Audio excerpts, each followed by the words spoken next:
fans of Friday Night Frights. Sad to say that Count Vampire will not be joining us tonight.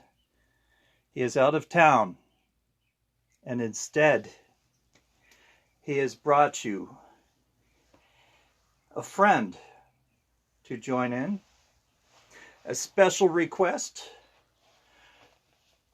from a dear friend and favorite YouTuber requested to see the most perilous and prolific pirate plundering and pillaging and pinching purses all along the Pacific.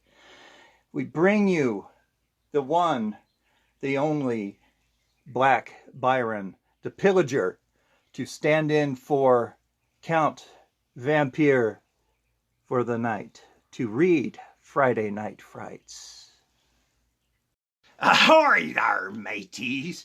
It be Byron the Pillager. And this be me first mate, Billy Bones. He ain't got much to say no more. He's been waiting around for the perfect bride. And as we could see, she hadn't come. So, here you are, Julie. I be here. I hear you be calling for me. So, be hosting Friday Night Frights, I will. I hear it be mighty good. That's how good it be. So good that the bloody camera falls over. So,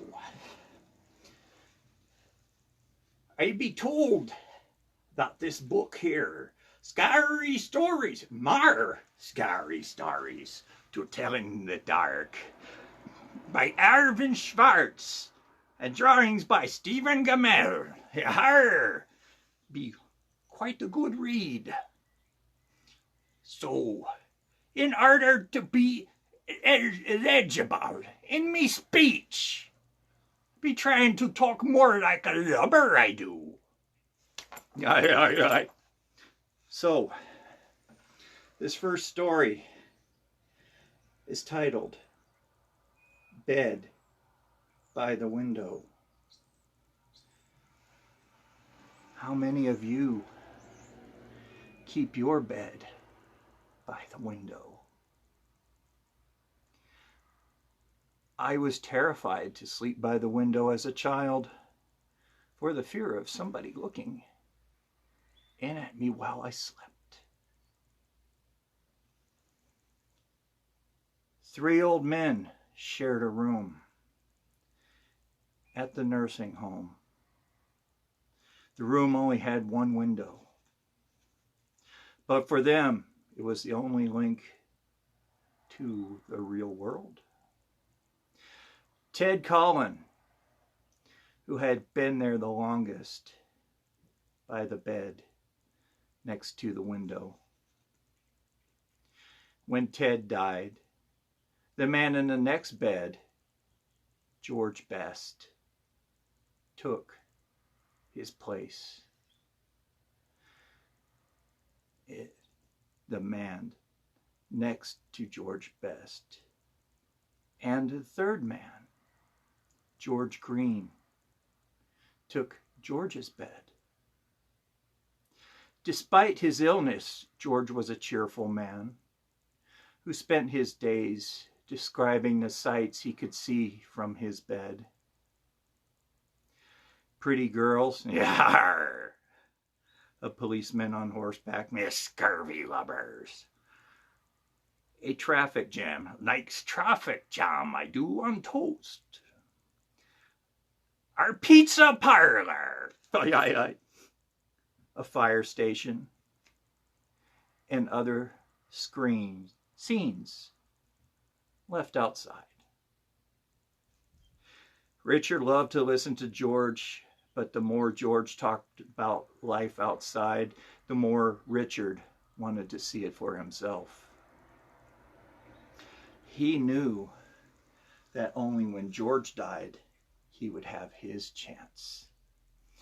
He wanted to look out the window so badly that one day he decided to kill George. He's going to die soon anyway, he told himself. What difference would it make? George had a bad heart. If he had an attack during the night, the nurse could not get him right away. He had pills he could take. He kept them in a bottle on top of the cabinet between his bed and Richard's. All Richard had to do was knock the bottle on the floor where George could not reach it. A few nights later, George died, just as Richard had planned he would. The next morning, Richard was moved to the bed by the window. Now he could see for himself all the things outside George had described. After the nurses had left, Richard turned to the window and looked out, but all he could see was a blank brick wall.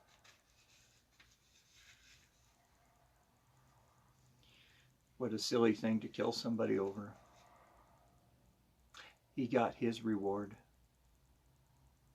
The ravings of a lunatic drove him to that point. The next story, The Dead Man's Hand. What an image that is. The students at the school for nurses got along quite well with one another, except for Alice. There's always one. The trouble with Alice was she was perfect. There's always one of those two. At least, this is how it seemed to the other students, and that's usually the truth. She was always friendly and always cheerful. Nothing ever upset her. Her school assignment was always on time and always perfect. She didn't even bite her fingernails. Many of the student nurses resented Alice. They would have liked to have seen her fail at something, become frightened or cry, or to do something that showed she had a weakness like they had. One night, several students tried to frighten Alice with a practical joke. They borrowed a hand of a corpse that they had been studying in anatomy and tied it to the light cord in her closet. She tried to turn on the light. She would find herself holding a dead man's hand. That would scare anybody, wouldn't it?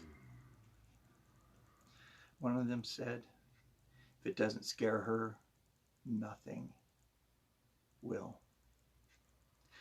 After all, the hand in place, they went to the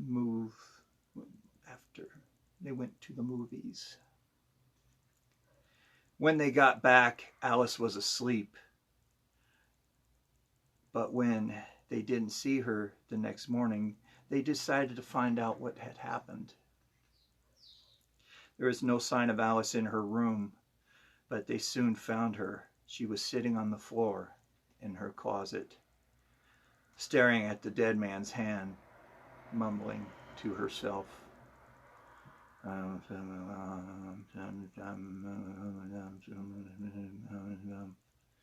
kind of mumbling. Alice didn't even look up. The joke had worked. Nobody was laughing. One last story. This one might be true. Ghosts do show up in mirrors.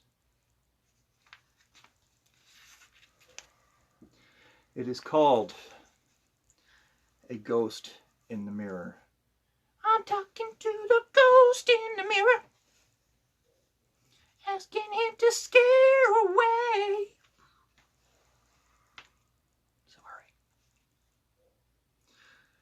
This is a scary game the young people sometimes play, trying to conjure up a ghost in their bedroom mirror. I think we have all tried at one point. I did when I was little. Couldn't sleep for 3 nights. That's the truth. Many don't really believe that a ghost is going to appear. It didn't for me, but my imagination was worse. But they try to raise one anyway for the fun and the excitement. Some are willing to settle for any ghost, but others have a particular ghost in mind. For at least a ghost named Mary Worth, who is also known as Mary Jane and Bloody Mary. She is the heroine of an old comic strip, but someday she actually was a witch who was hanged at the infamous witches' trial in Salem, Massachusetts in 1692. I actually had an ancestor that was witched to death. His bed levitated and shook. Scared him so bad he died. So the records say. That's the truth as well. Another of these ghosts is Lorona,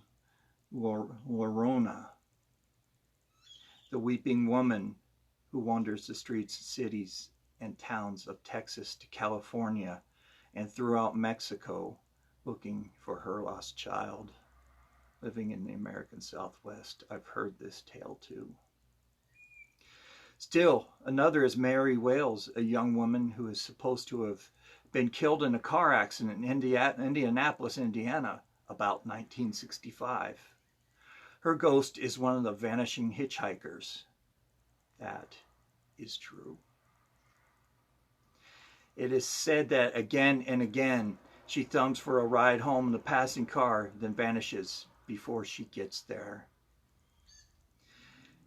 And how ghost hunters try to raise these ghosts? 1, they find a quiet bathroom, close the door, and turn off the lights.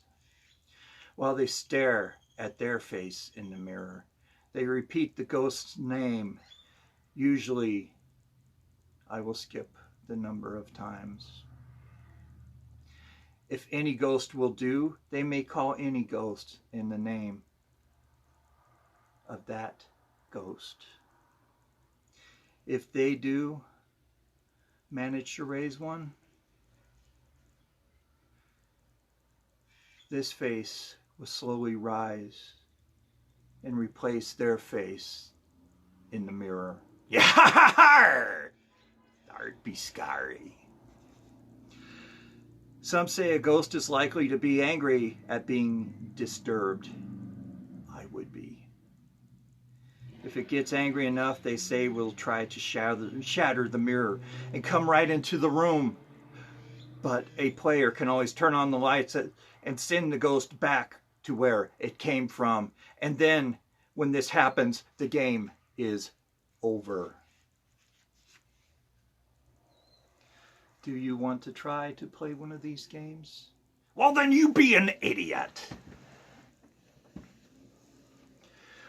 So, what are you thinking about these stories and our new host? Be enjoying Friday Night Frights, I is. Halloween be coming soon. Me favorite hard of day. So I be about town that night. Pillaging, plundering, and rifling and looting and looking for the salty wenches. So I won't be here on Halloween. But me mate Count Vampire will be here. And of course, my slack-jawed mate here, Billy Bones, will always be out hanging about. So, don't forget to check out me friend Julie's channel under her name. Her name again be Julie Kalin. She is the voice of kindness and the voice of some of your toys. She did voice some children's toys, she did. Sang wheels on the bus do go round and round. And the sails on the ship go flap, flap, flap, flap, flap, flap, flap, flap, flap. The ships on the hills go flap, flap, flap, early in the morning. You know, that's how you keep a drunken sailor happy. So, this be Black Byron the Pillager signing off. Enjoy the rest of your evening if you can. And move your bed from the window.